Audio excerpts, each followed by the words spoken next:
Նախագծի ծանոթացումը յուրաքանչյուր քաղաքացու համար առաջին հերթին հնարավորություն կտա հասկանալու, որ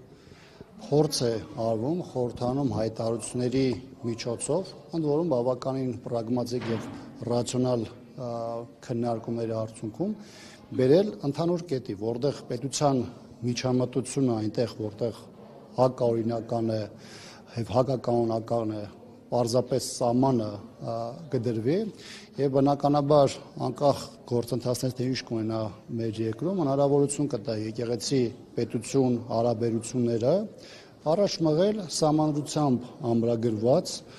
նորմերի պայմաններում այն ինչ որ տեղի ունում 1 տարի մեր երկրում սա մեղմ ասած ոչ բխում է օրինականությունից, ոչ բխում է բարոյականությունից, առավել եւս, երբ որ թեման քննարկվում է ներքաղաքական համատեքստում, բնականաբար ակնհայտ է դառնում, որ իշխանության գործընթացները եկեղեցին բերելու քաղաքական դաշտ, եկեղեցին բերելու ներքաղաքական պայքարի եւ դիմակայության դաշտ, բնականաբար ամբողջության մեջ անթույլատրելի են։ Հիմա այս հայտարարության միջոցով փորձ է արվում բավականին սառն սրտությամբ պատասխանատվության մոտեցումը բերել առաջին պլան, հստակ ամրագրել այն սահմանը, որից այն կողմ պետությունը ըստ էության այս դեպքում իշխանության մասով հայտնվում է հակաիրավական դաշտում եւ ստեղծել միջավայր, որի պայմաններում եկեղեցու ներքին կյանքը, ընթացակարգը եւ այ առաքելական եկեղեցու մասին ամրագրված օրենքները ամբողջության մեջ պարզապես կգործեն։ Այսօր իշխանության որևէ ներկայացուցիչ իշխանական պատգամավոր չկա, մինչդեռ իրենք անդադ խոսում են, եկեղեցու իրենց կարծիքով խնդիրների մասին, ըստ ձեզ ինչու չեն եկել, որպեսզի կարողանան հակադարձումներ անեն։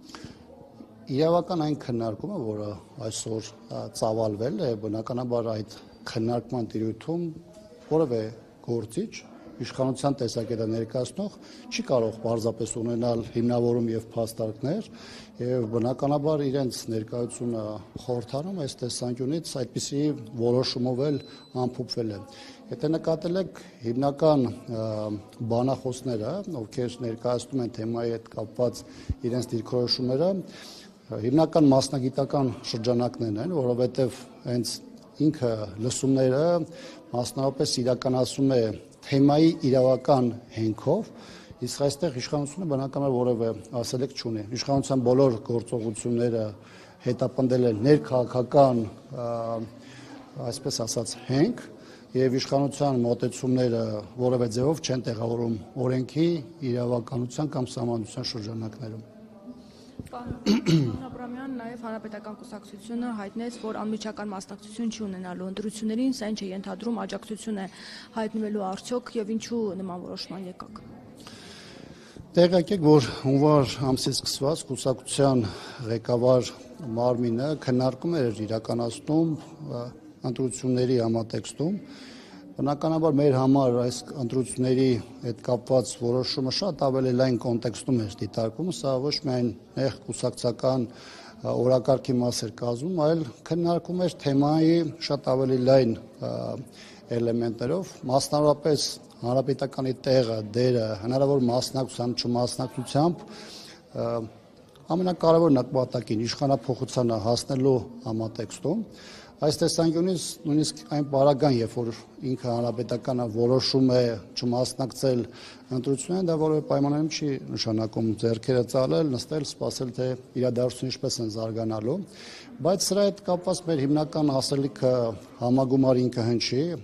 որտեղ կներկայացվի ինչպես կուսակցության դիրքորոշումը, այլ նաև կներկայացվի հիմնավորումները այդ որոշումը կայացնելու, առավել եւս այդ օր խոսվելու է մեր անելիքների մասին, որովհետեւ հանրապետականը զուտ 1-2 օրվա ընթացքում ստեղծված կառույց չէ, որը այս կամ այն իրավիճակում գործել է կամ իր մոտեցումները առաջ է տարել։ Հանրապետականը 36 տարվա հասարակական քաղաքական միավորում է, ընդ որում Հայաստանում առաջին գրանցումը ստացած, իդեպ այսօր լրացել է հանրապետականի մեկնարկի, այսպես ասեմ, 36 տարին եւ այս պարագայում կուսակցության համագումարը նաեւ առաջ է բերելու մեր այն անելիքները, որը կուսակցությունը իր առաջ է դրել այսօրվա Հայաստանի ներքին եւ արտաքին պայմանների եւ իրողությունների դեպքում։ Այսինքն 4-ին անուն հնչեցի, թե որ քաղաքական աջակցություն։ Ես նման բան չասեցի։ Ես ասեցի, որ մենք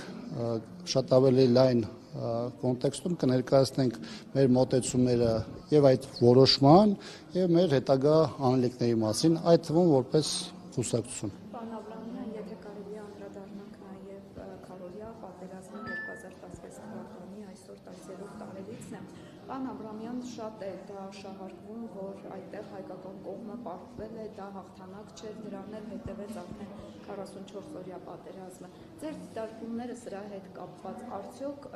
բանակը Քարորիայում պարտություն կրեց։ Նախ այս հարցի պատասխան տալու համար պետք է հստակ հասկանալ, թե ինչ խնդիր է առաջ դրել Ադրբեջանը, ինչ ուղղությամբ էր շարժում եւ ինչ արդյունք ունեցավ, որովհետեւ մեծ առումով Ադրբեջան ուներ մեկ հիմնական նպատակ՝ Արցախի հարցը լուծել ուժի ճանապարհով։ Ինչ էր դրան նախորդել։ Դրան նախորդել էր դեռևս 5 տարի առաջ Կազանի հայտնի հանդիպումը, որտեղ ոչ միայն կողմերը, այլ նաև միջազգային դերակատարները ակնկալիք ունեին փաստաթղթի ստորագրման, սակայն պարզ դարձավ, որ Ադրբեջանը վերջին պահին հրաժարվեց այդ փաստաթուղթը ստորագրելուց եւ դրա հաջորդի 5 տարիներին ըստ էության բանակցային գործընթացը, եթե չասեմ սառեցված էր, ապա բավականին пассив փուլում էր, ավելին process-ը 2011-16 ժամանակահատվածներում ուղեկցում էր Ադրբեջանի կողմից աստիճանական ակտիվացմամբ դիպուկար խմբերի, դիվերսիոն խմբերի, նաև փոքր հետանու կիրառման միջոցով, ինչը 2016-ին բերեց իր կուլմինացիային Քարորիա պատերազմի ձևով։ Ադրբեջանը համարում էր, որ փաստաթուղթը Կազանյան չստորագրելով հնարավորություն ունենալու թափ հավաքել, ուժեղանալ, սպառազինությունների մրցավազքի հրահրմամբ նաև սպառազինությունների մեծ գնումներ կատարել եւ դրա հիման վրա պատերազմի ճանապարհով լուծել հարցը։ Սակայն ադրբեջանական հարձակումները, որոնք ընթանում էին երկու հիմնական ուղղություններով՝ Թալիշ, Մադաղիս եւ նաեւ որոշակի ակտիվությամբ Մարտակերտի բնակցում եւ հարավային ուղղությամբ, Ջեբրայելի ուղղությամբ, ըստ էության ունեցան շատ սահմանափակ տեղաշարժի հնարավորություն, հիմնական գրոհային ուժերը շարքից դուրս բերեցին,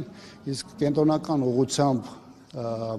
կենտրոնացված ռեզերվները դեռևս թիկունքում առաջնագծից 10-ից 20 կիլոմետր հեռավորության վրա պարզապես մեր կրակի տակ հայտնվելով ոչնչացվեցին եւ քանի որ հիմնական հարվածային ուժերը իրենց մարտունակությունը կորցրել էին, բնականաբար գրոհը եւ պատերազմական գործողությունները շարունակվեցին։ Ունեցանք ապրիլի 5-ի հայտնի միջնորդությունը Ադրբեջանի կողմից զինված ուժերի գլխավոր շտաբի պետին Ռուսաստանի, ինչն էլ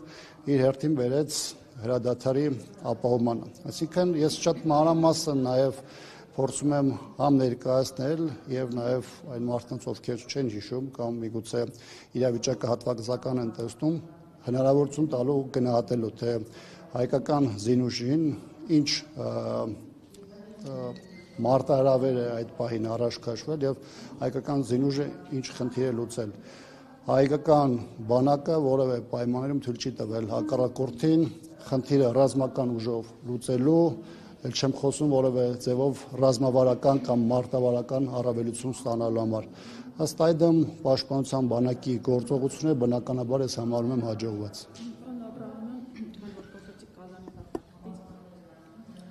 Կազանի հանդիպումից հետո հանրապետության նախագահը Սերժ Սարգսյանը քանիցս է հայտարարել, որ Ալիևը այդ հանդիպման ժամանակ գրպանից հանեց մի թուղթ, որի վրա նշված էր 10 նոր առաջարկ։ Առիթ են ձեռվել հարցը տալու։ Դուք տեղյակ եք, պարոն Աբրահամյան, այդ ինչ 10 առաջարկների մասին է խոսում հանրապետության նախագահը եւ եւս մի հարց այս հարցից հետո։ Ուրեմն հայտնի փաստ է, որ Կազանում գիշեք իրավիճակը ինչպես էր, վերջին 3 ամսվա ընթացքում ես ինքս հիշում եմ, միջնորդ պետություններից բացի, այսինքն համանախագահ երկրներից բացի, մեծ թվով երկրներ, նաև միջազգային կառույցներ, խրախուսանքի կոչեր, հորդորներ եւ հայտարարություններ էին անում։ Դա պատահական չէր, որովհետեւ 2008-ից հատկապես ակտիվացած process է, 2007-ին Մադրիդյան փաստաթուղթներ, 2009-ին ընդհանուր սկզբունքների շուրջ փաստաթուղթներ, որը նաև որոշակի վերափոխված տարբերակներ, եւ սկզբնական շրջանում Ադրբեջանը գրեթե 1.5-2 տարի հրաժարվում էր առհասարակ խոստովանել, որ նման փաստաթուղթ է համաձայնեցվել։ Կողմերը բավական ինտենսիվ աշխատում էին, այդ ժամանակ համանախագահներից բացի համանախագահների գիտությամբ եւ աջակցությամբ նաեւ երրակոն ֆորմատ էր Հայաստան, Ադրբեջան եւ Ռուսաստան ֆորմատով, որոնք ըստ էության բերեցին եւ process-ը հասցրեցին 2011 թվականի Կազանի շրջափուլում։ Կոնկրետ 10 առաջարկներ ինչ որ ներկայացվել է Ադրբեջանի կողմից, ես դրանք չեմ տիրապետում, միայն կարող եմ ասել, որ ոչ միայն ըստ հայկական կողմի, այլ նաև միջնորդ երկրները դրանք էականորեն խեղաթյուրում էին այն հիմնական սկզբունքներն ու մոտեցումները, որոնք արտացոլված էին այդ փաստաթղթում, նախնական փաստաթղթում, եւ դրանք որևէ ձևով չէին բխում այն պայմանավորվածություններից, որոնք պետք էր բերել եւ հասնել 2011-ի Կազանին։ Իդեպ դրա հետ կապված նախորդ տարվա վերջին, եթե չեմ սխալվում, նաեւ կառավարության պաշտոնական կայքում հրապարակվել են փաստաթղթերը տարբեր փուլերին եւ համայն դեպս եթե վերջին 2008-18-ի ժամանակահատվածը դիտարկենք, եթե չեմ սխալվում, նաեւ դրա մասին որևէ արտացոլում չի եղել, այսինքն հանրայնացված չի այդ հանգամանքը։ Պարոն Աբրահամյան, դեպքությամբ եւս մի հարց վերաբերում է Պուտին-Փաշինյան երեք տեղի ունեցած հանդիպմանը, այն ժամանակ առաջիկա խորհրդարանական ընտրություններին նույնպես անդրադարձ եղավ Ռուսաստանի նախագահը մասնավորապես նշեց, որ միշտ բաց եւ անկեղծ զրույցներ հանրապետության վարչապետի հետ տարբեր թեմաների շուրջ, այդ թվում նաեւ ընտրական process-ի համատեքստում ասաց, որ ցանկանար, որ ընտրապայքարի մասնակցելու հնարավորություն տրվեր նաեւ ռուսամետ ուժերին, նաեւ նշեց, որ ուժերից մեկը գտնվում է ազատազրկման վայրում, ենթադրում եմ նկատի ուներ ուժեղ Հայաստան կուսակցության առաջնորդ Սամվել Կարապետյանին։ Թեև Պուտինը ասաց, որ սա Հայաստանի ներքաղաքական միջամտելու փորձ չէ, բայց այդուհանդերձ ձեր կարծիքը կուզենայի լսել, սա արդյոք իսկապես ուղիղ միջամտություն չէ սուվերեն պետության ներքին գործերին եւ ձեր դիտարկմամբ ռուսամետ ուժերը որոնք են, արդյոք հանրապետական կուսակցությունը եւս ռուսամետ ուժերի են։ Հանրապետականի ծրագիրը երբ որ բացեք եւ կարդաք թե հանրապետականը իրենց ինչ է ներկայացնում գաղափարական եւ ծրագրային առումով, ապա այդպիսի հարց հնչեցնելու առիթ կամ պատճառ պարզապես չի լինի, սա մեկ։ Երկրորդը հանրապետականը 10 տարի եղել է իշխանության, իր քաղաքականությունը, արտաքին քաղաքականությունը արտահայտվել է, դա եղել է բոլորի աչքի առաջ, դա չի եղել միայն նախընտրական խոստում, այնպիսի խոստում է, օրինակ ունի քաղաքացիական պայմանագիր է, բայց 1-2 տարվա ընթացքում անընդհատ շրջադարձային փոփոխություններ անում։ Հանրապետականի դեպքում արտահայտվել է իր մոտեցումը, այդ աշխատանքն ու քաղաքականությունը արտահայտվել է եւ Արևմուտքի հետ, եւ Ռուսաստանի, եւ Չինաստանի հետ հարաբերություններում, եւ արտահայտվել է հարևան պետությունների հետ հարաբերություններում, եւ չեմ կարծում, թե որևէ մեկի համար այստեղ որևէ փնտրտուքի իմաստ կա, այնպես որ եթե շատ ավելի մանրամասն որևէ քաղաքացու հետաքրքրում է հանրապետականի ծրագրային մոտեցումներն ու գաղափարական առաջնահերթությունները, ապա դա հրապարակված է եւ արտացոլված է մեր կանոնադրության մեջ։ Ինչ վերաբերում է ընտրությունների այլ մասնակիցների, նրանց հետ կապված հայտարարություններին, ապա կարծում եմ, որ այդ դրա մասին պետք է ուղղել կոնկրետ ուժի ներկայացուցիչներից, հատկապես երբ որ դուք խոսում եք ընտրությունների մասնակից ուժերի մասին եւ փորձում եք հարցը այդ համատեքստում ներկայացնել, իսկ հանրապետականը իր որոշումը երեք արդեն արտահայտել է։ Այս մասով նաեւ խնդրում եմ այլ հարցեր չուղղել, որովհետեւ մենք մեր որոշման դրա մանրամասների, դրա մանրամասների եւ մեր հետագա անալիքների մասին համագումարին ենք խոսելու։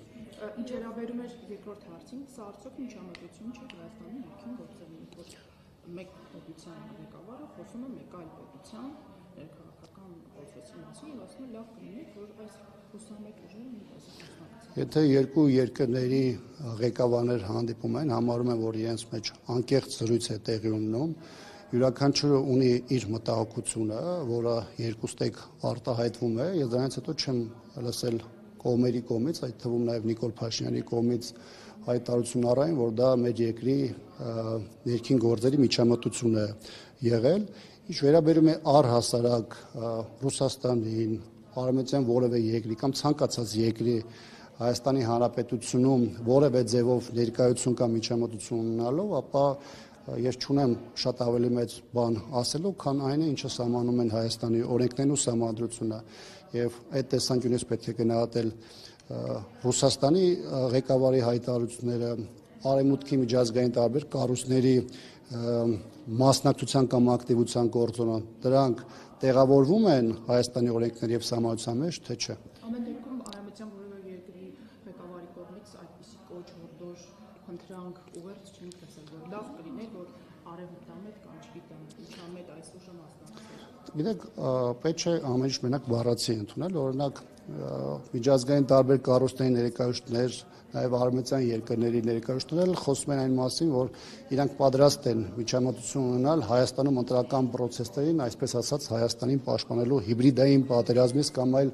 դրսևորումներից։ Հիմա, այո, բայց իմ տպավորությամբ Զախարովան ավելի շատ ծաղրանքով էր այդ թեմային մոտենում, քանի որ ըստ էության դա ուղղված էր հիմնականում Ռուսաստան, ամեն դեպս հանրային անկալումն է այդպեսին։ Դրա համար եթե էլի կրկին կարճ պատասխանեմ, ցանկացած միջամտություն, հայտարարություն, որը կարող է դիտարկվել ինչ-որ պարագայում միջամտություն Հայաստանի ներքին գործերի, նկատի ունեմ արտաքին դերակատարների կողմից, դրանք բացառապես պետք է դիտարկվեն Հայաստանի օրենքների եւ սահմանադրության շրջանակներում։ Աբրամյան Նիկոլ Փաշինյանը Ռուսաստանում էր եւ ըստ էության հենց այդ ժամանակ եւ այսօր եւս հայտարարություններ են հնչում երկաթուղու մասով, որ անընդունելի է իրենց համար։ Երեք Զախարովան էր այդ մասին խոսում եւ իսկ այսօր արդեն փոխվարչապետ Ալեքսեյ Օվերչուկն է նշել, որ Ռուսաստանի Դաշնության բոլոր հարևանները, նույնիսկ Եվրամիության անդամները հետաքրքրված են ռուսական երկաթուղային ցանցից օգտվելով եւ ռուսական երկաթուղիների հետ համագործակցելով եւ միայն Հայաստանի ղեկավարությունն է կասկածի տակ դնում համագործակցության շարունակությունը։ Այս հարցով այսինքն համաձայնության Ռուսաստանի հետ չեն գա եւ ինչ նպատակ եք տեսնում, որ ուզում են փաստորեն հանձնել Ղազախստանին։ Տեսեք, կա ակնհայտ խնդիր, մի կողմից Վաշինգտոնյան պայմանավորությունների համատեքստում տրիփի գաղափարն է, որը որևէ ձևով պետք է իրագործվի, ինչը ենթակառուցվածքային առումով երկաթուղու շահագործում է ենթադրում։ Մյուս կողմից կա փաստաթուղթ, որով կարգավորում է Հայաստանում երկաթուղու աշխատանքը, Արևկովկասյան երկաթուղու միջոցներով եւ բնական է, որ այստեղ պետք է խնդիր առաջանար դրա շահագործման մասով, հատկապես որ հայաստանյան իշխանությունները հայտարարել են, որ այս պայմաններում թրիփի շրջանակներում չի կարող լինել Ռուսաստանի մասնակցությունը եւ բնականաբար նրա կառավարման տակ գտնվող երկաթուղու թեման այս մասով դառնալու էր կամ բանավեճի կամ առնվազն քննարկումների առարկա։ Թե դրա ինչպես կզարգացվի, ինչ ուղղությամբ կգնա, ես այս բանը դժվարանում եմ ասել, բայց այն որտեղ ակնհայտ կա մեծ խնդիր, որտեղ բախվում է ոչ միայն Հայաստան-Ադրբեջան հարաբերությունների քննարկումները, այլ նաև դրանում ըստ էության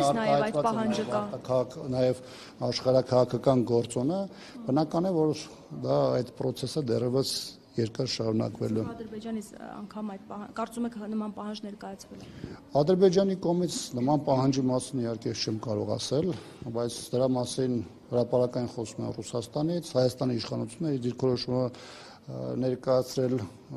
ռուսական կողմի չմասնակցության վերաբերյալ, ինչը ըստ նրանց բխում է Վաշինգտոնյան պայմանավորությունից եւ բնականաբար մի կետում գալու էր եւ այսպիսի քննարկումների առիթ էր դառնալու։ Երեք Նիկոլ Փաշինյանը երբ խոսում էր խաղաղության հաստատման մասին, նա ասում էր, որ ոչ միայն Թրամփն է այս մասով մեծ ներդրում ունեցել, այլ նաեւ դուք դիմելով Վլադիմիր Պուտինին, այս մասով ինչ կասեք, ինչ համագործակցություն է եղել, ինչով է ազդում խաղաղության հաստատմանը, որովհետեւ անընդհատ հակառակ տեսանկյունից է ներկայացվել, որ ձեռնտու չի իրենց այստեղ խաղաղությունը, բայց փաստացի Փաշինյանը երեք շնորհակալություն էր հայտնում Պուտինին։ Ես ներողություն եմ խնդրելու այս հարցի պատասխանից հետո գնալու եմ, որպես զեկուցող պետքա դահլիճում լինեմ։ Հիմա տեսեք, այս թեմայի հետ կապված, հիմա Ռուսաստանը մի ինչ-որ փուլում ինքն է միջնորդական դեր ունեցել, եթե չեմ սխալվում, դա մինչև 22 թվականն էր։ Դրանից հետո միջնորդությունը կամ այսպես ասած հիմնական առավելությունը անցել է միջնորդական Միացյալ Նահանգներին։ Հիմա սա որոշակիորեն նաև դիվանագիտական ժեստ է, ինչ որտեղ ընդգծելու իրեն հյուրընկալող երկրի պետության դերը, բայց այն, որ Հայաստան-Ռուսաստան հարաբերություններում 44-օրյա պատերազմով 23 թվականի Արցախի նկատմամբ ագրեսիայի հետ կապված ակնհայտ հակասություններ կան, որոնք հրապարակային դաշտում արտահայտում են, դա բնականաբար որևէ մեկը ոչ կարող է հերքել, ոչ է կարող է ասել նման բայի չգոյության մասին։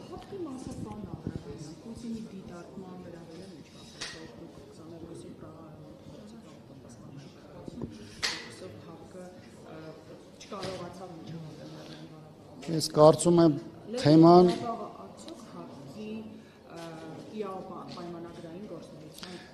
Ես կարծում եմ թեման, եթե ես ուշադիր եմ եղել թեմային, որտեղ հատվածական եմ նայել, թեման կարծում եմ որ շատ վերաբերում է 22 թվականի սեպտեմբերյան գործողություններին, բայց թեման ինչի է քննարկվել 23 թվականի ադրբեջանական ագրեսիայի պայմաններում, չեմ կարող ասել։ Միգուցե մենք հատվածական ենք նայ ամբողջական զրույցին չենք հետևել, բայց այդտեղ որոշակի բաներ կան, որի մոտ այլ հարցեր է առաջացրել կոնտեքստի եւ ժամանակագրության առումով։ Շնորհակալություն։